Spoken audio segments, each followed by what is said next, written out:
Whoa, I nearly dropped the whole thing. That would have been my luck.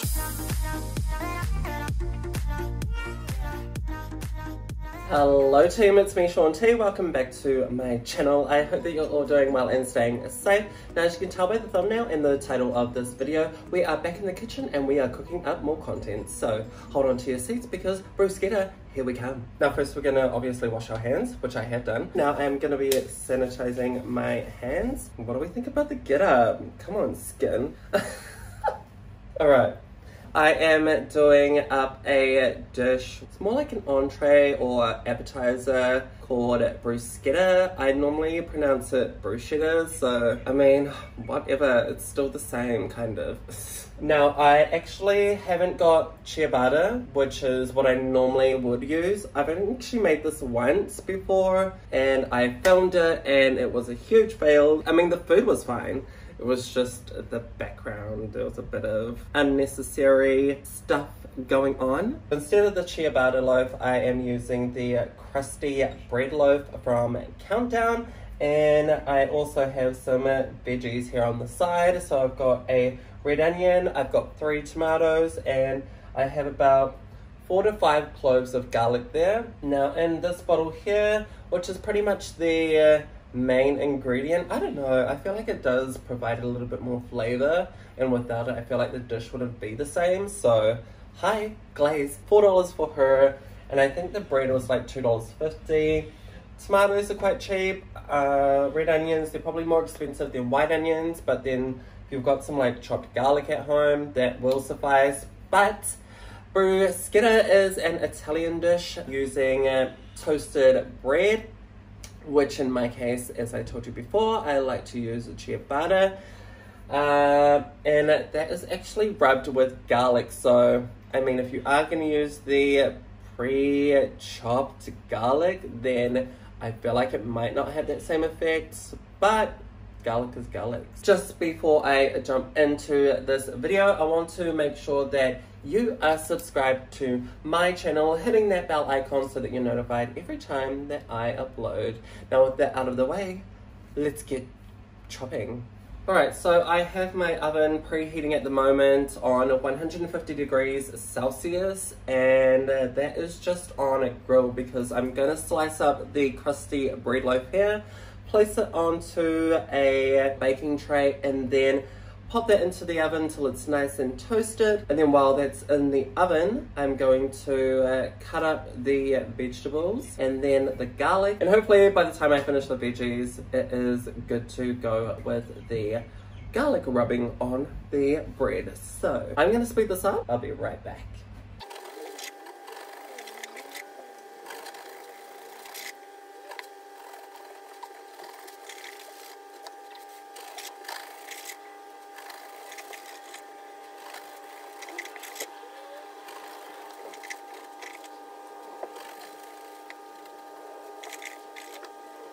I'm gonna jump off camera, wrap this up, clean this little mess up, and I will be right back. Alright, we're back, and I actually noticed that I forgot the basil, which is kind of one of the main ingredients as well. Whoops. This is what we're looking like so far. How's she looking? Fresh, sliced, quite even, except for these last 2 end pieces. Now I've gone ahead and drizzled this with olive oil as well. So now that our oven is hot and ready to go, she's going to be going in there while I chop up some veggies.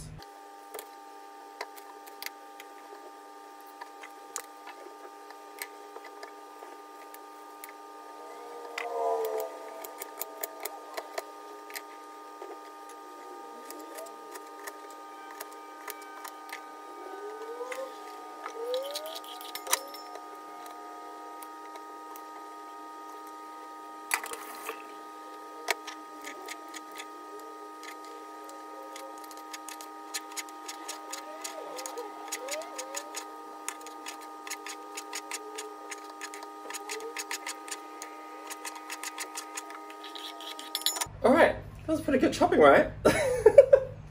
I put the red onion and tomato into the silver bowl here. We're gonna leave the basil for last. That basil's in a state though, so. Alright, I'm gonna check on the bread. should be sweet. My nan actually burnt my leg one time, leaving the oven door open, so don't do that, guys. Obviously she didn't do it on purpose, but what I'm gonna do is half one of these garlics, rub her on. Alright, so I've got one on the chopping board here. I'm just gonna show you a demonstration of what to do in terms of rubbing the garlic on the bread. Pretty simple, right? So I'm gonna do this like, how many do I have? 7 more times. I'm gonna speed this up.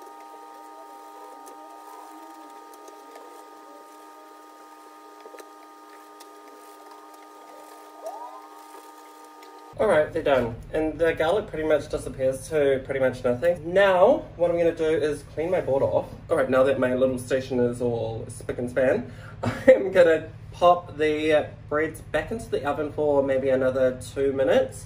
Just to get that nice crustified texture that we're kind of after. While that's in there, I'm actually going to chop up the rest of this garlic. I might actually just do maybe 2.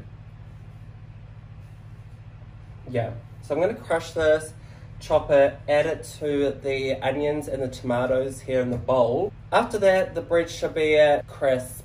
Then we can start putting this whole thing together. You know what? We're going for a big and a half. We've upgraded.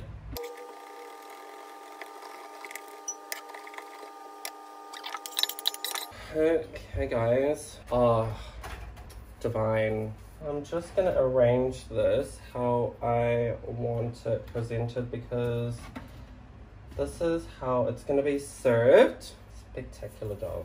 I'm just mixing this bowl all together to infuse those flavors.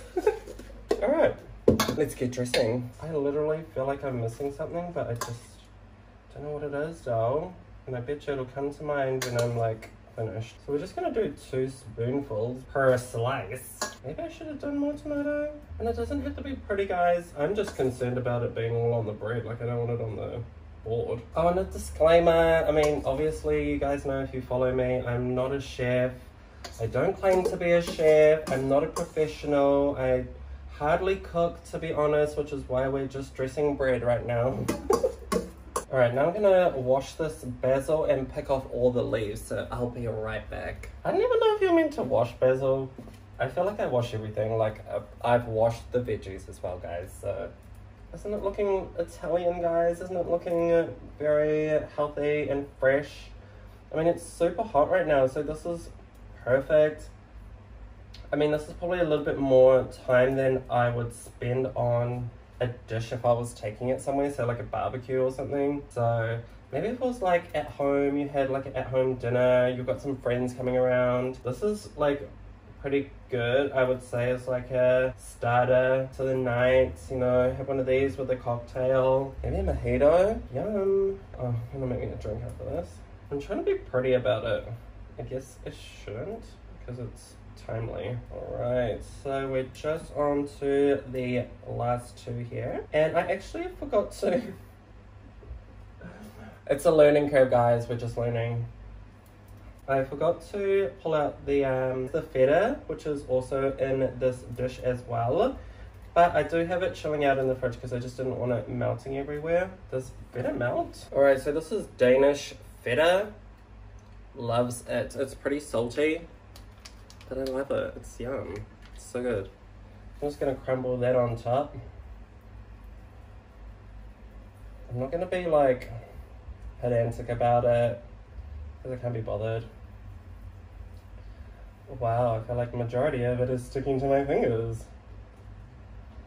I think that's why I'm not a cook, because I don't like mess and I don't like dirty. Which explains why I'm not like a labourer either. I mean, I feel like I have physical strength. I just don't have like the mental capacity, I guess. This feels disgusting. Probably looks as disgusting as it looks, but it tastes bomb. Like it's melted in my fingers. I mean, dough. How much feta do you want? A couple more blocks.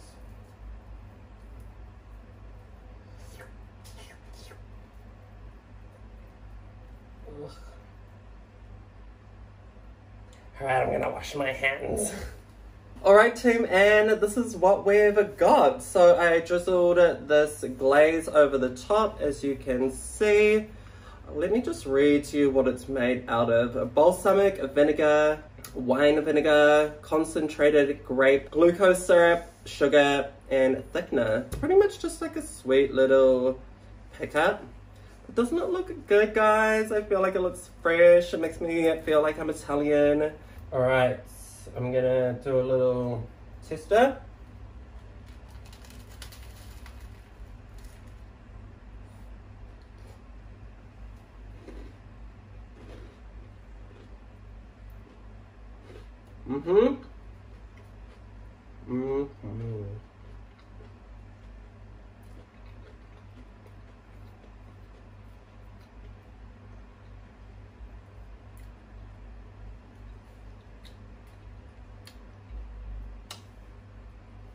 So good, so fresh, so clean, so beautiful. Anyway, I'm gonna jump off and eat this up. Alright team, that brings us to the end of today's cooking video. I hope that you guys enjoyed this one, and what do you guys think? If you liked it, please make sure that you give it a big thumbs up, and if you haven't already, make sure that you subscribe to my channel, hitting that bell icon so that you're notified every time that I upload. And you can join me on all of my socials. It's me, Sean T, and remember, stay safe, take care, and always be kind. See you in the next one. Bye!